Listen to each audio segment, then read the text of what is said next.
Assalamualaikum warahmatullahi wabarakatuh. Selamat siang pemirsa. Kembali berjumpa lagi bersama kami di acara talk show implementasi pembelajaran mendalam. Sebelumnya di episode kemarin sudah banyak hal yang sudah dibahas, mulai dari pengertian tentang pembelajaran mendalam, kemudian tentang pola pikir, baik itu tetap atau berkembang, dan yang episode yang kemarin sudah pembahasannya sangat luar biasa seru, sangat menarik, yaitu tentang manajerial kepala sekolah. Nah, pada hari ini di episode sebelumnya itu belum pembelajaran yang di dalam kelas belum kita bahas. Nah, pada kesempatan hari ini kita dalami bagaimana penerapannya di dalam kelas. Apa yang dilakukan Bapak Ibu Kepala Sekolah terhadap gurunya agar pembelajaran mendalam itu bisa maksimal kepada anak didik kita. Nah, untuk narasumber kita pada hari ini Bapak Ibu, ini merupakan senior-senior saya, orang-orang yang sudah berpengalaman di dunia pendidikan yang sudah puluhan tahun. Jadi mungkin dari mereka nanti akan banyak insight atau pengalaman baru yang akan kita peroleh dalam terutama membimbing atau melakukan supervisi terhadap Bapak Ibu guru kita di sekolah. Kita sambut narasumber yang pertama kita, senior kita, teladan saya di Kecamatan Ngasem, orang yang sudah makan asam garam yang luar biasa. Kita sambut Bu Wivin Umairah, Kepala SD Negeri Banjarnegara 1. Yang kedua, rekan saya juga teman dulu seangkatan di CKS, juga merupakan senior saya, tempat saya menimba ilmu di gugus saya. Kita sambut Ibu Nurwanti, Kepala SD Negeri Wadang 1. Yang ketiga, ini sepantaran saya Bapak Ibu. Pantaran ini ya. Dan sudah memiliki pengalaman yang luar biasa juga di dunia pendidikan. Kita sambut Ibu Nova Weni, Kepala Sekolah SD Negeri Banjarnegara 1. Dan yang terakhir, narasumber kita ini adalah orang lapangan, basicnya adalah guru penjas, guru PJOK, guru olahraga. Ini yang tentunya biasanya kalau guru olahraga itu sudah memiliki banyak pengalaman di luar lapangan, di luar kelas. Hingga nanti kita akan bagaimana penerapannya pembelajaran dalam di luar kelas. Kita sambut narasumber kita yang terakhir, Bapak Mujiono, Kepala SD Negeri Buka Kecil. Selamat siang Bapak Ibu narasumber. Senang sekali bisa berjumpa dengan panjenengan semua. Di sini nanti kita akan sharing tentang pelaksanaan implementasi pembelajaran mendalam di dalam kelas. Bapak Ibu sudah siap? Sekali lagi Bapak Ibu beri tepuk tangan untuk narasumber kita. Ya, seperti yang sudah saya sampaikan di awal bahwa tema kita adalah pelaksanaan pembelajaran di kelas. Untuk pembelajaran mendalam, jadi nanti kita akan mendapatkan pengalaman baru dari narasumber kita bagaimana dalam melakukan supervisi di dalam kelas dan bagaimana mendampingi Bapak Ibu guru dalam merancang pembelajaran yang menerapkan prinsip-prinsip pembelajaran mendalam. Biar lebih cepat Bapak Ibu, bukan menyingkat waktu udah bisa disingkat lagi. Jadi ini biar lebih cepat, langsung saja nanti kita masuk ke materi. Ini yang pertama adalah tentang bagaimana pengalaman Bapak Ibu dalam mendampingi Bapak Ibu guru di sekolah agar bisa menerapkan prinsip-prinsip pembelajaran mendalam. Dalam penerapan itu tentunya banyak sekali mungkin tantangan atau hambatan, kesulitan yang dihadapi oleh guru-guru kita. Terutama kita akui bersama bahwa di sekolah kita itu sekarang adalah generasi milenial semua. Mungkin yang generasi tua ini sudah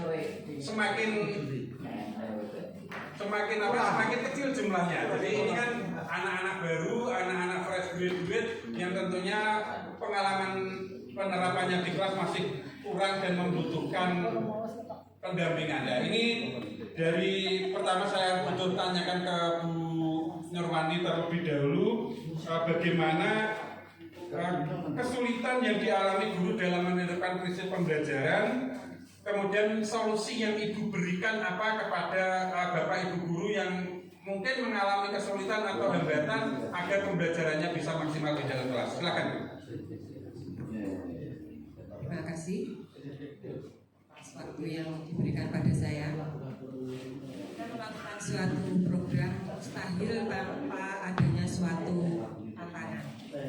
Jadi setiap kegiatan tentu memiliki suatu tantangan. Namun tantangan itu akan menjadi berkurang ketika mindset kita bertumbuh bahwa segala sesuatu itu yang tampak tidak mungkin untuk tidak bisa dilakukan. Ketika mindset kita tetap, maka kesulitan itu akan semakin membebani kita dan itu menjadi sulit. Untuk teman-teman guru ketika menyusun rancangan pembelajaran tentu juga memiliki kesulitan-kesulitan, dan kesulitan itu dapat saya temui ketika beliaunya sharing tentang rancangan pembelajaran yang dilakukan. Dari prinsip yang 3, dari berkesadaran, bermakna dan menggembirakan, maka yang sering ditanyakan oleh Bapak Ibu guru itu terkait dengan berkesadaran. Bagaimana caranya mengaitkan berkesadaran itu bisa masuk ke dalam rancangan pembelajaran.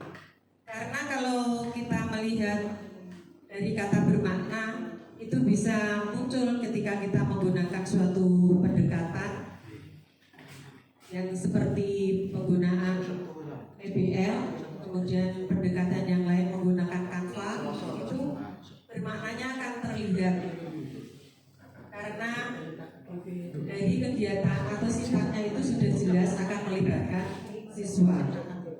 Begitu juga ketika prinsip berkesadaran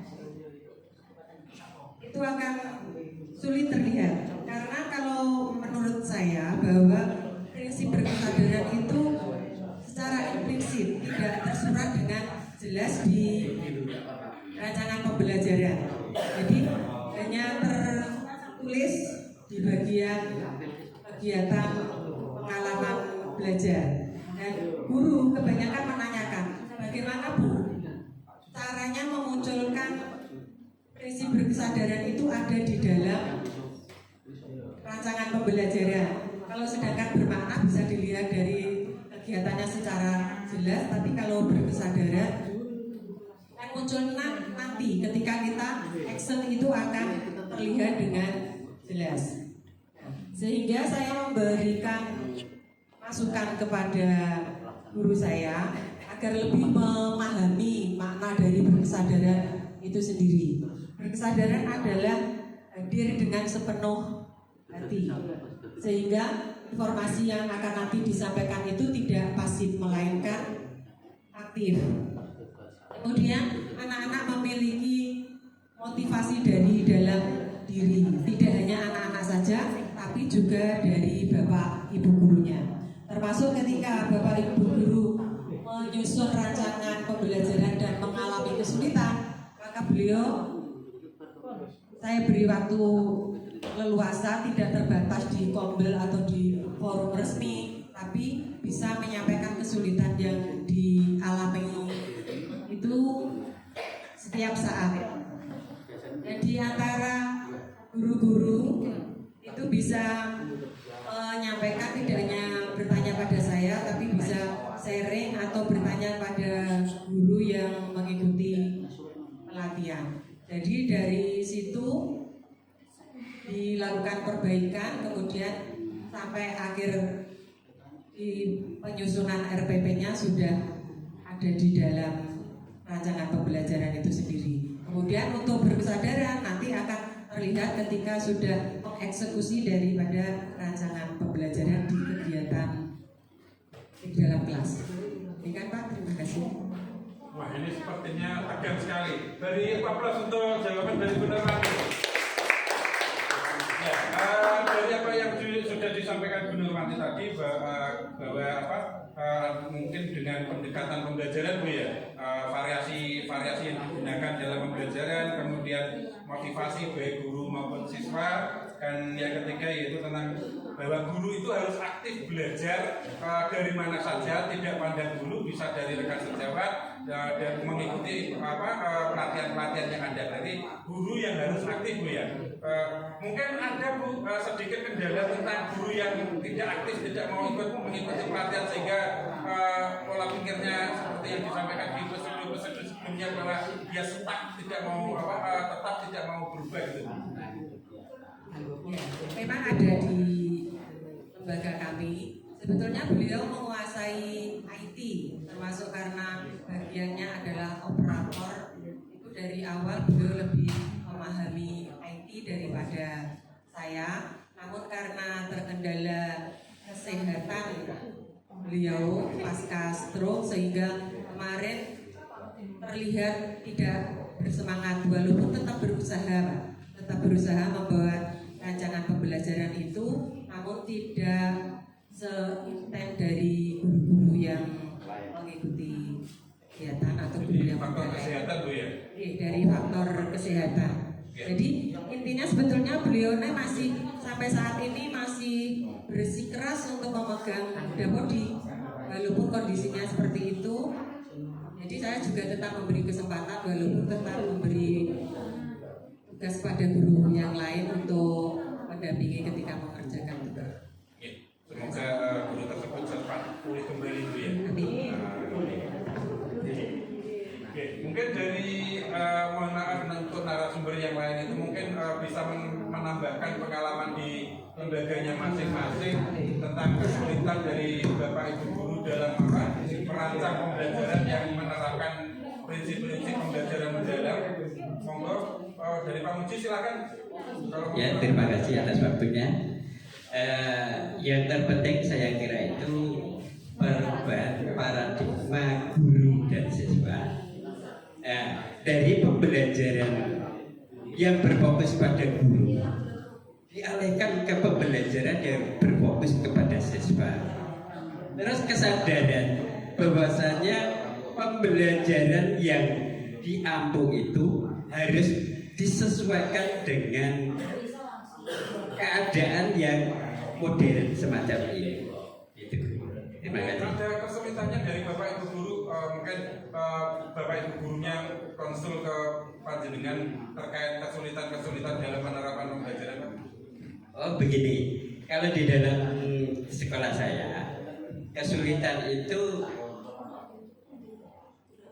terjun pada merefleksinya yang belum muncul itu. Jadi dia itu belum memahami apa arti refleksi itu sendiri, refleksi siswa itu sendiri.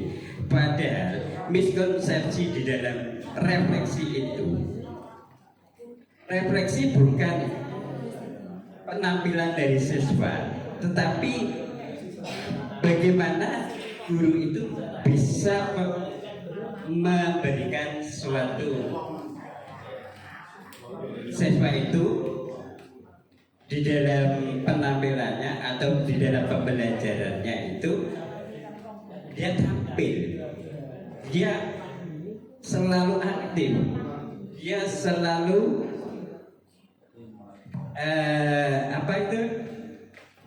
mengikuti di dalam pembelajaran.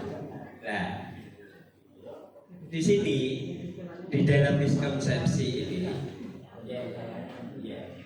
terutama dia itu langsung memberikan materi itu, padahal anak itu belum mengetahui dasar dari pembelajaran itu. Nah, makanya surplus learning atau pengetahuan dasar itu sangat penting untuk siswa di dalam pembelajaran. Nah, surface learning ini merupakan pengetahuan dasar sehingga untuk melanjutkan pengetahuan yang lain lebih mendalam lagi. Terima kasih Bapak. Kalau yang saya tangkap dari penjelasan Pak Menteri tadi bahwa guru tidak mengenal atau tidak mengetahui kemampuan awal siswa. Dia hanya seperti menuangkan air saja ke dalam dia, tanpa tahu sejauh mana, sedalam mana kegiatannya tersebut. Makanya ini perlu penerapan pembelajaran yang berdiferensiasi, Bapak. Jadi penerapan pembelajaran yang berdiferensiasi itu bagaimana menerapkan pembelajaran itu sesuai dengan karakter siswa. Terima kasih. Oke, berarti guru harus mampu memahami kondisi anak per anak sehingga pembelajaran bisa maksimal. Begitu Pak Menteri. Mungkin Bu Wivin ada pengalaman di sekolahnya terkait kesulitan Bapak Ibu guru dalam merancang pembelajaran. Terima kasih kami sampaikan kepada Bapak Moderator terkait kesulitan untuk merancang pembelajaran yang ada di sekolah kami, terutama pada saat menyusun indikator dan instrumen penilaian. Ketika menentukan tujuan pembelajaran, di situ harus match dengan indikator. Kemudian dari indikator nanti harus match dengan instrumen pada penilaian. Ketika saya melihat seringkali sebelum melaksanakan observasi di kelas, kami sering melihat bahwa antara tujuan pembelajaran itu seringkali belum sinkron dengan indikator dan penilaian.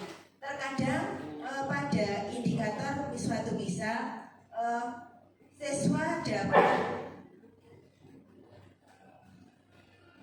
siswa dapat menulis kalimat dengan benar.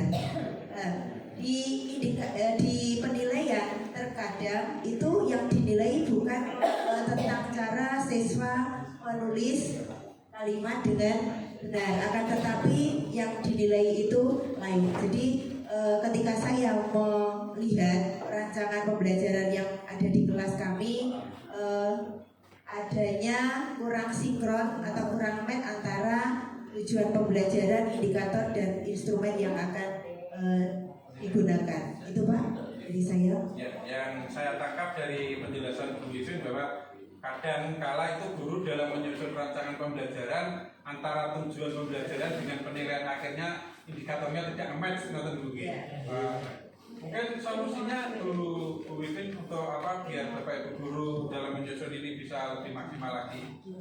Solusinya yang pertama, kami sebelum melaksanakan observasi itu kami mengadakan pendampingan, di mana apakah Bapak Ibu guru yang ada di sekolah kami yang akan kami observasi itu sudah membuat rancangan pembelajaran.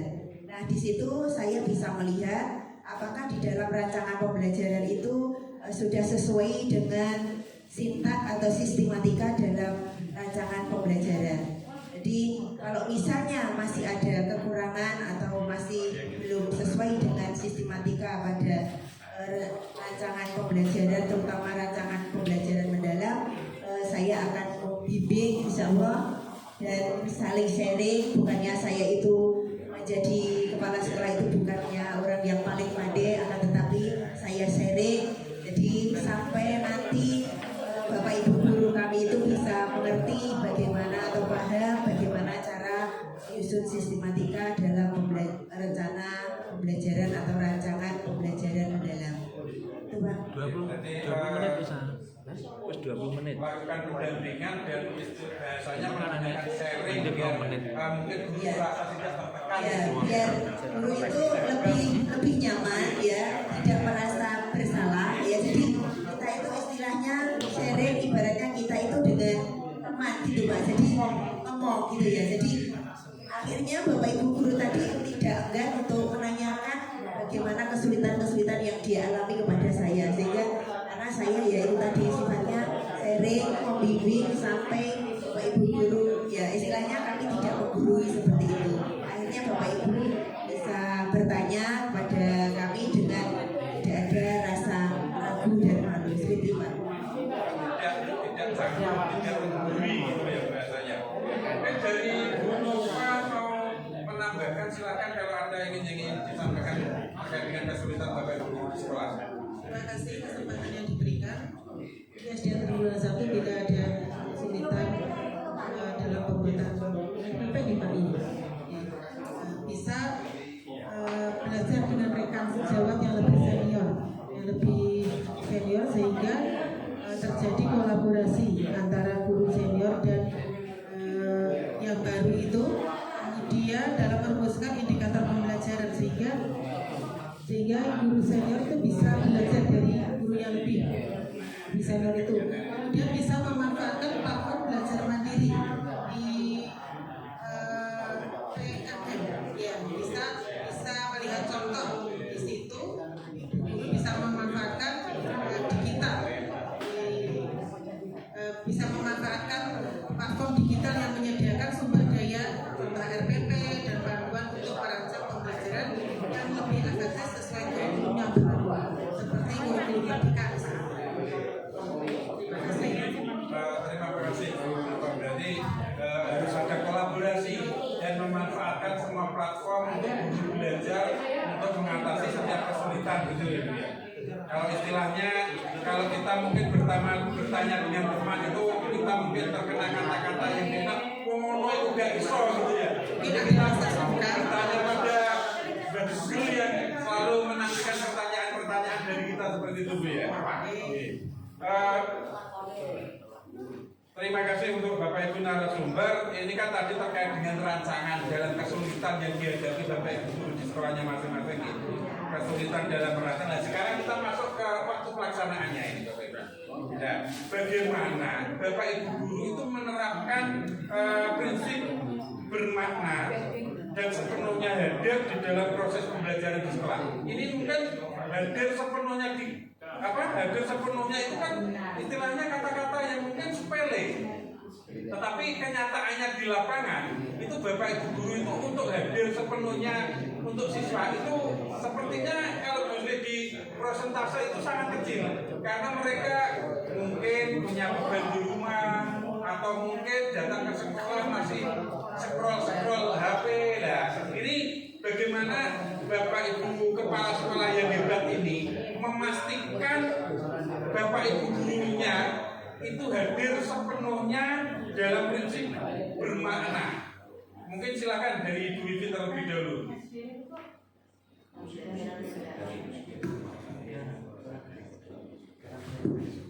Terima kasih atas kesempatan yang diberikan Bapak Moderator.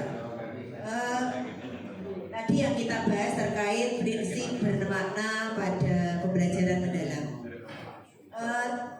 Di sini seorang guru ketika melakukan prinsip bermakna pada pembelajaran mendalam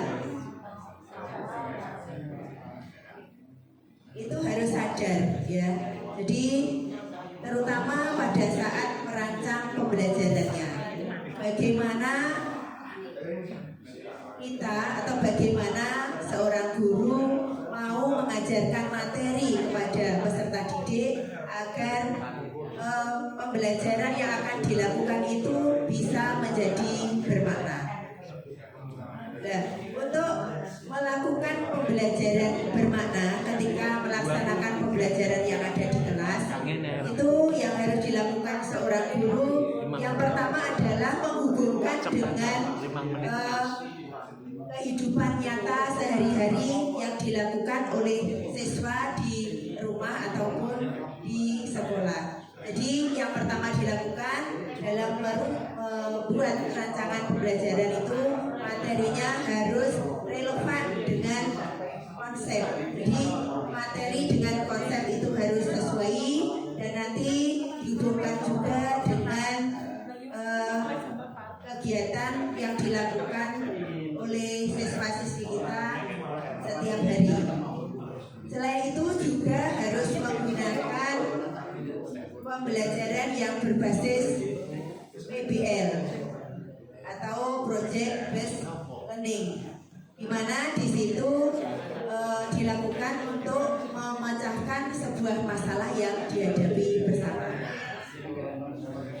Untuk memecahkan pembelajaran berbasis PBL itu tadi harusnya menggunakan contoh-contoh yang konkret, contoh-contoh yang nyata. Ya. Kalau dulu ketika kita sekolah di SPG pernah dijelaskan terkait pembelajaran yang akibatnya verbalisme. Verbalisme di situ bahwa apa yang dilakukan, ya, apa yang dialami itu anak-anak itu hasilnya itu kurang paham. Suatu misal ketika kita akan melaksanakan pembelajaran IPA, misalnya terkait dengan siklus air. Di situ akan dijelaskan tentang materi yang terkait misalnya terjadinya siklus air itu dimulai dari air laut, ya, kemudian terkena panas matahari, akhirnya menguap. Setelah menguap itu akan mengalami masa pendinginan atau kondensasi dan di situ akan terjadi awan. Okay. Nah, setelah awan mengumpul, lama-lama akan terkumpul menjadi banyak dan akhirnya jatuh menjadi air hujan. Dan akhirnya hujan turun ke bumi sehingga mengalir ke sungai lalu mengalir lagi ke laut. Nah, ketika kita menjelaskan proses penguapan, kalau kita tidak menjelaskan dengan alat peraga atau media, terkadang anak-anak itu bisa miskonsep. Akhirnya pengembunan itu bagaimana ya? Seperti itu, karena kita tidak menggunakan media dengan tepat. Kita hanya sekedar menjelaskan dengan istilahnya metode ceramah seperti itu. Akan tetapi kalau kita menggunakan media itu nanti hasilnya akan menghindari verbalisme dan anak-anak akan bisa mengingat apa yang telah dipelajari karena dia mengalami. Jadi misalnya guru mengajar tentang cara proses penguapan, misalnya dengan menggunakan alat peraga murah, misalnya menggunakan kompor, kemudian air yang direbus, kemudian ditutup pancinya. Setelah mengalami masa penguapan, di situ nanti airnya akan menempel ke tutup panci tadi. Dan di situ ketika seorang guru tadi menggunakan media pembelajaran, akhirnya anak-anak tadi bisa memahami ya. Jadi oh begini toh yang dinamakan dengan menguap. Nah, kalau anak yang kritis, misalnya ada yang bertanya, kok bisa ya Bu atau kok bisa ya Pak, air yang kita panaskan tadi bisa naik ke atas sehingga menempel di tutup panci tadi. Nah, itu guru bisa menjelaskan karena mengalami proses pendinginan. Nah, setelah selesai belajar, anak-anak akan mudah untuk memahami konsep tersebut. Ya, jadi itu kiranya Pak Taji mungkin ada dapat yang lain. Yang bisa saya highlight dari pernyataan Bu Ivi tadi adalah pertama materi atau konsep harus relevan, kemudian pembelajaran harus berbasis masalah, dan yang ketiga adalah penggunaan media yang tepat, seperti itu Bu ya. Nah, dari apa yang disampaikan Bu Ivi tadi tentunya biar mungkin pembelajaran bukan mungkin tapi pembelajaran biar bisa lebih menarik lagi, tentunya membutuhkan ice breaking. Ya mungkin kan bagaimana ini? Nah ini biasanya orang lapangan ini Pak Bu yang bisa melakukan SBG yang maksimal itu. Nah ini seperti apa itu? Monggo Pak Puji mungkin bisa menjelaskan terkait dengan SBG tersebut biar pembelajaran bisa lebih bermakna lagi Pak. Oke, terima kasih Pak Taji. Mengenai prinsip SBG. Nah di sini ada miskonsep. SBG itu seharusnya kan diberikan untuk membangkitkan semangat anak. Lihat ya, di dalam kejenuhan. Nah ini SBG apakah bisa dilakukan terus-menerus? Ya betul. Anak-anak itu bosan, Pak. Ya, anak itu malah bosan. SBK itu tidak bisa dilakukan terus-menerus di dalam satu pembelajaran. Dan nanti untuk tujuan pembelajarannya itu tidak akan tercapai. Gitu. Jadi SBK itu harus diberikan saat anak-anak itu melakukan atau merasakan suatu kejenuhan. Ya, gitu. Iya. Ya, terima kasih. Ya. Kalau anak-anak sudah merasa jenuh, itu baru kita berikan SBK. Itu. Terima kasih, Pak. Itu aja. Berarti itu ya apa? Butuh momen atau waktu yang tepat gitu Pak. Harus butuh momen dan waktu yang tepat. Berarti butuh waktu yang tepat ini. Makin mudah lah baru dikasih. Momen-momen tertentu. Mungkin dari narasumber yang lain mau menambahkan terkait tadi itu prinsip bermakna untuk Bapak Ibu guru sepenuhnya hadir atau mungkin yang terjadi di sekolah masing-masing, monggo. Atau mungkin mau menambahkan breakingnya Pak Nuji juga boleh, silakan. Tambahan untuk S briefing yang mungkin begini ya Pak Puji.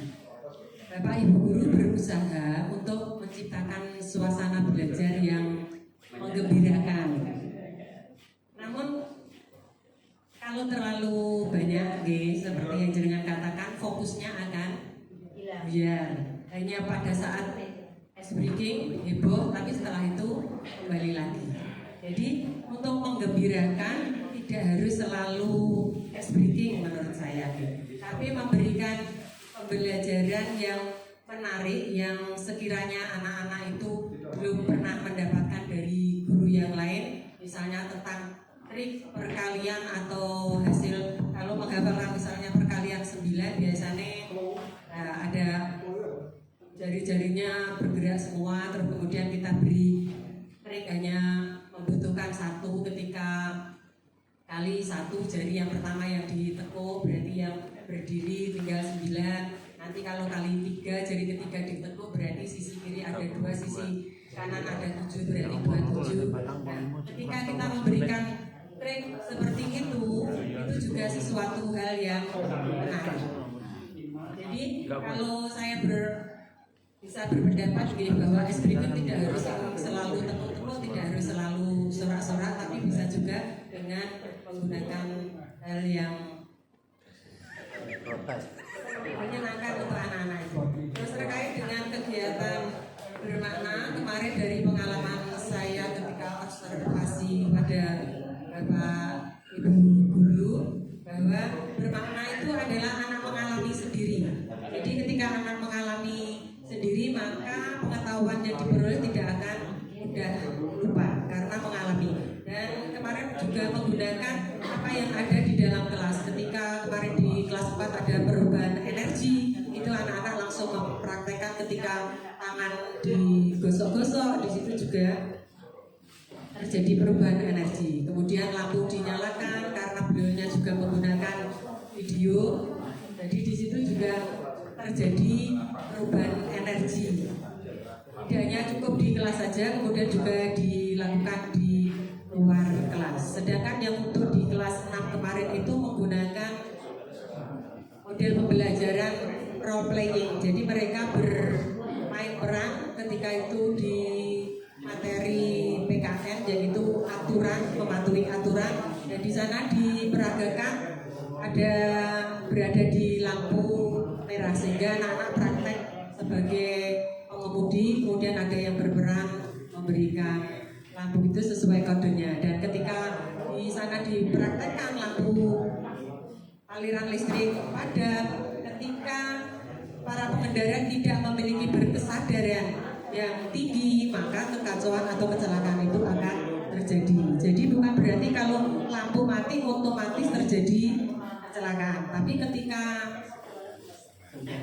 peraturan itu sudah ditaati, kesadaran sudah tinggi, maka akan memberi kesempatan pada orang lain untuk mengambil jalur terlebih dahulu. Dari situ kemudian baru dimasukkan ke dalam pembelajaran. Jadi di awal diberi kegiatan seperti itu, kemudian baru masuk ke dalam materi. Di situ juga menurut saya sudah anak-anak mengalami sendiri sehingga bermakna di dalam proses pembelajaran itu sudah muncul. Oke, kalau dari Bu Nurwati tadi langsung memberikan contoh mulai maksudnya contoh penerapan di kelas Bu ya. Nah mungkin langsung saja ini langsung ke Bu Nova, mungkin bisa memberikan contoh proyek pembelajaran mendalam yang sudah pernah dilakukan di sekolah. Kalau tadi Bu Nur dengan seperti menggunakan lampu lalu lintas, lampu merah hijau, nah, mungkin kalau Bu Nova diterapkan di sekolah bagaimana? Untuk di SDN Renungan 1, penerapan pembelajaran mendalam yang sudah saya terapkan, Bapak Ibu guru di SDN Renungan 1 usia masih muda, ada beberapa yang 5 tahun lagi paripurna, tapi punya semangat untuk merubah diri, berkembang. Saya menerapkan untuk membuat Google Form. Karena di WA group itu mengisi Google Form, tapi Bapak Ibu guru belum tentu bisa untuk membuatnya. Saya memberikan contoh program untuk membuat cara membuat Google Form untuk diterapkan nanti di kelas, membuat guru dapat membuat soal di kelas untuk muridnya.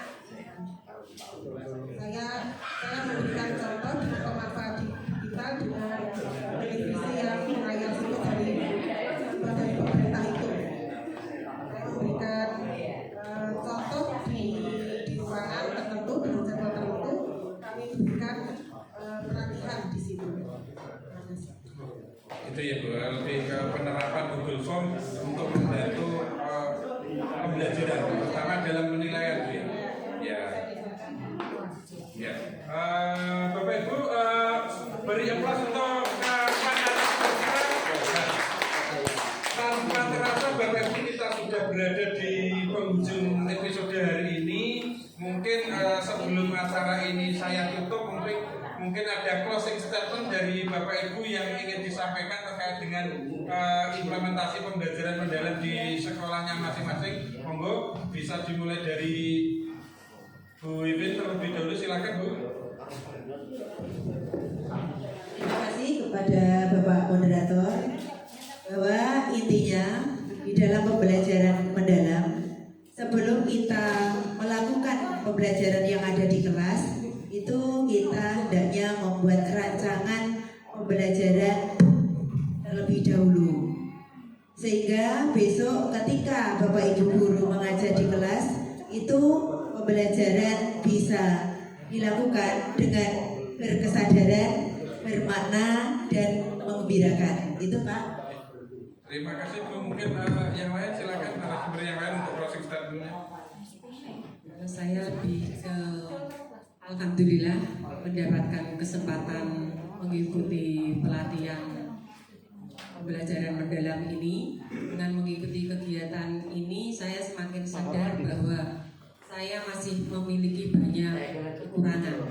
Saya menyadari sepenuhnya bahwa hanya sekedar bisa menggunakan laptop itu masih jauh dari apa yang seharusnya bagi saya sebagai kepala sekolah yang perlu saya miliki. Dari teman-teman kepala sekolah yang muda itu sangat menginspirasi bahwa apa yang dimiliki, pengetahuan yang dimiliki tidak menuntut kemungkinan bahwa yang generasi tua seperti saya untuk belajar.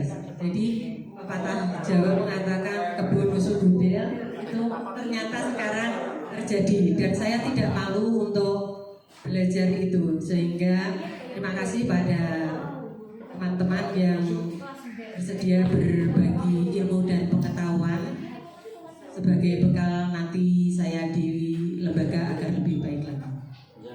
Terima kasih. Mungkin singkat saja Bu Nova sama Pak Muji menyampaikan. Semoga terus ini menginspirasi kita semua, baik yang sudah ahli maupun yang baru, untuk mengenal dan untuk terus belajar dan berinovasi. Belajar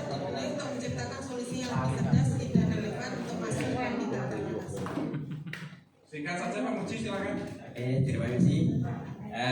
Di dalam penerapan pembelajaran mendalam itu memang sangat bagus sekali. Tetapi saya berpesan untuk guru kelas 1 dan 2 atau 3 itu kalau bisa jangan dikasih PR. Mengapa? Dia itu masa-masa bermain. Kasihan. Kasihan itu. Dia itu masa-masa bermain.